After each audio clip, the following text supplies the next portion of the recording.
When you wake up in the morning, what is the first thought that crosses your mind? How do you think your thoughts may set that tone for the frequency that you carry throughout the day? Today, we're going to be talking about that. I'm Meredith McCarthy. I'm a clinical hypnotherapist, and also I'm passionate about training people to understand more about hypnosis. We're going to be talking about all sorts of things to do with frequency of thinking. And today we have Teresa Saunders, who's going to be joining me to talk through this topic for the day.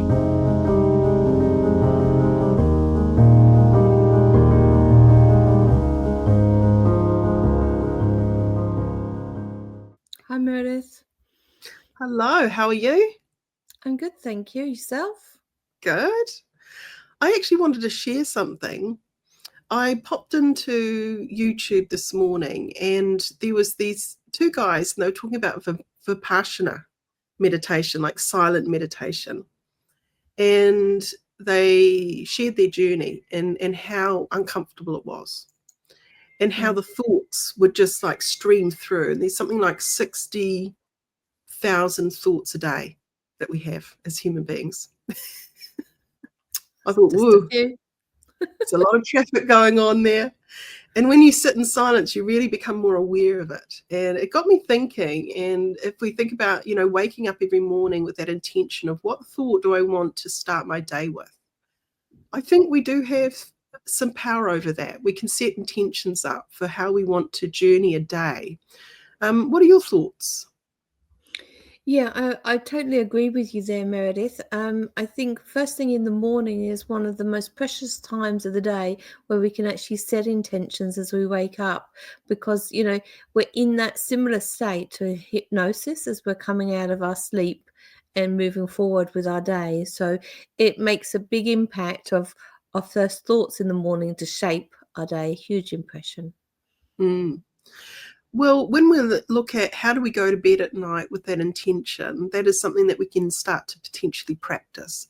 Just go, okay, well, if I'm going to set myself up for the best day ahead, why not plan for that and do a dress rehearsal now before I go to sleep?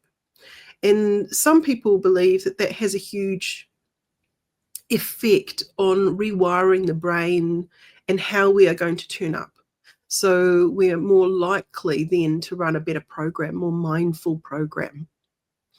With help with, I guess, hypnosis. Hypnosis is that focused state of mind, right? Hmm. So if we focus that state of mind with intention, we can definitely direct our thoughts in a better way.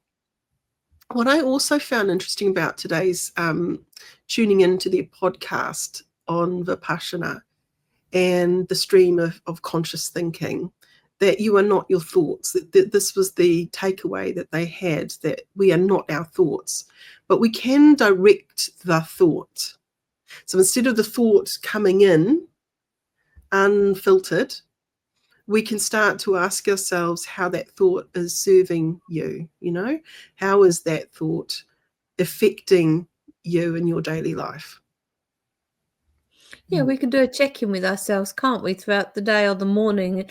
If you think, the day's not really going quite the way I actually was planning for it to go, and then check in with yourself. Well, what are your feelings? What are your thoughts? And then you can then start to look at them and change that pattern. Mm-hmm.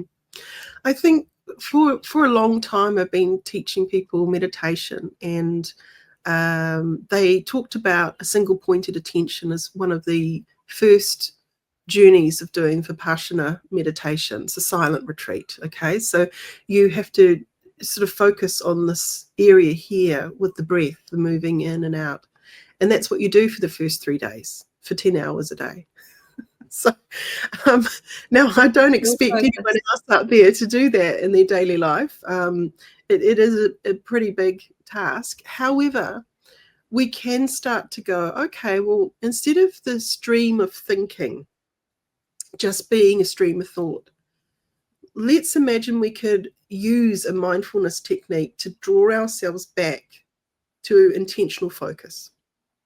What might that be for you? So I don't want to be overly prescriptive, but it could be just simply coming back to your breath, or it could be feeling your feet on the ground, or it could be noticing your body and how it's sitting or standing.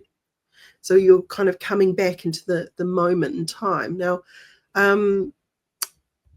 what do you think happens when we do that intentionally? What's your kind of thoughts around that? We're changing our vibrational frequency to be in a more positive and a lower, calmer frequency rather than a higher frequency. You know, we're swapping from the parasympathetic to the sympathetic, or the sympathetic to the parasympathetic, and vice versa, depending on which way your thoughts were. And that has a big effect on our well-being. Hmm. If we imagine we've been in a bit of a funk or mood, about something, maybe it hasn't gone our way. The other thing that these two guys were talking about with the Vipassana is about letting go and accepting what is. And I thought, again, you don't have to be a seasoned meditator to get these concepts. I think these are quite useful. In a hypnotic journey, I like to invite clients to understand that the nature of thought is impermanent. It's not a permanent thing. They are floating through. It's just a moment, but that moment will pass. And if we can train our brain, a bit like dog training, I liken it to this. So if you want to train a dog to be a good dog, you need to reward the dog. You go, sit, and it sits, and you go, well done. You get excited, and the dog wags its tail, and it knows it's done well, and it wants to do it again. We don't focus on all the things we don't want the dog to do. We are going to be much more efficient at dog training 101 when we focus on commending the dog for when it does something well and giving the dog the easiest, most simple instruction. So when we're looking at our own inner dog, it's kind of like an untrained mind off lead. It's going everywhere all of the time. And it is absolutely, I guess, torrential for some. And it can cause anxiety because those thought forms that are forming have energy attached to them, right? Yep. Then it changes your frequency, and too much high frequency then becomes stress to the body Mm. and has its toll on itself. Yeah. So if we can heal the mind, if we use that analogy and we go heal, and we come back to a point of intention, then we go, well done, good. That's the practice. It's bringing yourself back to something that is more neutral, potentially, as a thought, rather than having an opinion all the time, but to come back to a more neutral position can be a more restful mind. Because we are very quick to form opinions about all sorts of things, right? This is true. Yes, we are. And I mean, coming back to the morning and, first thoughts of the morning and how to shape our day, one of the things I actually do with my clients is sort of say, well, how would your day like to be? What music do you like? So you could get up in the morning, you could put that type of music on to lift you and start moving you. You could dance around in the morning to get yourself ready. Make it fun, lift your Mm. energy levels. Mm. So for me, I like to do an inspirational YouTube dip and, learn something new every day. So that's one of my routines in the morning. And I also did my little wee instrumental pan drum sort of 20-minute workout this morning. So that was fun. So when we're kind of looking at setting yourself up for the day, being intentional and thinking, what's the first thoughts I want leading? And let's do that dress rehearsal before time. Because then we're getting into the habit of training our mind how it can serve us best. For sure. Coming back to that idea of silent retreat, I don't know if anyone else has watched the Eat, Pray, Love. Did you ever watch that one? I've watched it and I've read the book as well. Yes. Yeah. There was a scene in there where she comes into this meditation, and there were some people were on silent retreat, and they had this little badge saying, I can't speak to you, And while she was observing all these amazing people meditating, going about their day, she made up stories about what their life must be like and how much more peaceful they are, and they've got it together and all sorts of things. And then as soon as this woman was able to speak, out it came, and it wasn't that at all. It was nowhere near what she had going on about this person she was observing from afar.